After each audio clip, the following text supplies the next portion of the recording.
est réellement celui qui tue hypothétiquement Ban, ou plutôt qui se cache derrière cette silhouette debout devant son corps ensanglanté? Et plus largement, qu'est-ce qui pourrait réellement se passer durant cette bataille? Beaucoup pensent déjà avoir la réponse, mais et si vous regardiez la scène sous le mauvais angle? Il faut absolument qu'on en parle. Alors dès le début de la seconde partie de l'œuvre, on a été plongé dans l'une des confrontations les plus attendues de toute la série en prophétie. Arthur et les périls contre les péchés capitaux. Puis très peu de temps après, cette image glaçante, Ban ensanglanté à terre face à une silhouette tenant une lance devant lui. La question est alors simple. Qui est ce personnage? Qui est cette ombre? Bah personnellement, d'après la posture de la silhouette et surtout son arme, je n'ai aucun doute possible. Pour moi, ce personnage est sans aucun doute le cavalier de la guerre, le plus fort d'entre tous, Lancelot, son propre fils. Maintenant, la véritable question est, qu'est-ce qui a pu conduire Lancelot à se retrouver face au corps supposément sans vie de son père, avec une lance ensanglantée qui est probablement son trésor sacré? Bah, je ne vois que deux grandes hypothèses possibles. Première hypothèse, et j'y crois très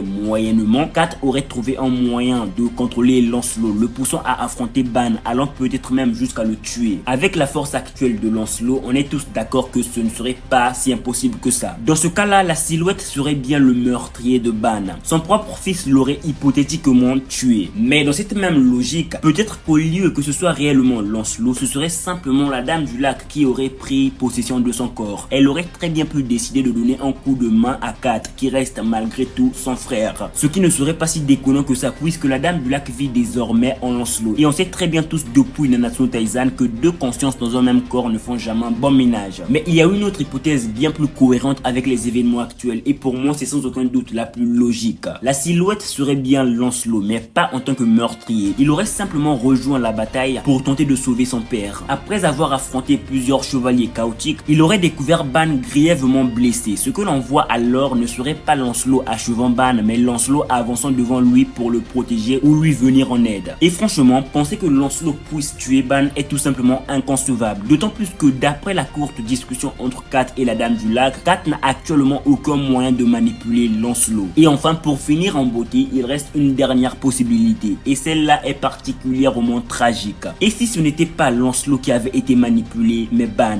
pourrait avoir été contrôlé par Kat, étant un peu plus boosté par le chaos bien sûr, et devenant incontrôlable. Et dans ce cas-là, le seul moyen de l'arrêter, ce serait de le tuer. Lancelot pourrait donc être forcé de porter le coup fatal pour sauver son père d'une existence dominée par le chaos. Voilà toutes les pistes possibles pour moi. Maintenant, j'ai vraiment envie de savoir ce que vous en pensez. Qui est cette silhouette? Meurtrier, sauveur ou victime collatérale? N'hésitez pas à partager vos avis, vos hypothèses et tout dans les commentaires.